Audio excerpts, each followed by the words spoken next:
नमस्कार, मैं रनी। आज की मुख्य समझर डॉट सर्दी खांसी सीने में कफ ठीक करने के लिए एक बार लें, बच्चों से लेकर बूढ़ों तक सभी के लिए उपयुक्त डॉट। या फिर हम आपको सूखी खांसी, पुरानी खांसी, सीने में खांसी, लंबे समय तक सर्दी खांसी से पीड़ित रहेंगे या फिर आपको सांस लेने में परेशानी होगी। अगर आपको भी इनमें से कोई समस्या है तो आज हम आपके लिए आयुर्वेदिक उपाय लेकर आए हैं।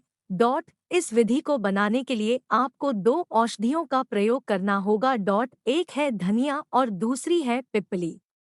ये दोनों चीजें शरीर से कफ को बाहर निकालती हैं। आयुर्वेद के अनुसार हर चीज को लगाने का एक तरीका होता है।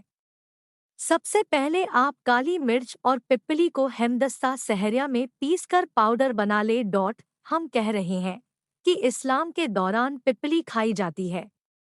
इसके साथ ही सीने में जमा कफ उतर जाए तो मोटापा कम करने में भी यह काफी मददगार है। यदि आपने 30 ग्राम काली मिर्च ली है तो 30 ग्राम पिप्पली ले और इन दोनों चूर्णों को मिला ले। इसके बाद इसमें से आधा चम्मच चूर्ण और आधा चम्मच शहद मिला। इसे लेने के आधे घंटे तक कुछ भी न खाएं। इस प्रकार आप दिन में 2 बार इसका सेवन कर सकते हैं। इसका सेवन सुबह और शाम के समय करें। अगर आपको किसी भी समय सर्दी खांसी होती है तो आप उस समय भी इसका सेवन कर सकते हैं। लेकिन क्या आपको चावल रखना चाहिए या दिन में सिर्फ 2 से 3 बार ही खाना चाहिए?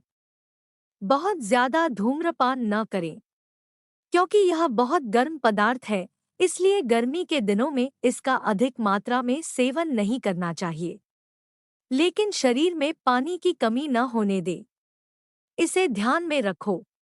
आप इस दवा को तब तक ले सकते हैं जब, लेकिन अगर आप इसे बच्चों को दे रहे हैं तो बहुत कम मात्रा में दें। साथ ही आपको इस बात का भी ध्यान रखना होगा कि आप ठंडी चीजें न पिएं। मुक्त हो ठंडा पानी न पीकर सादा पानी पिए। नमस्कार।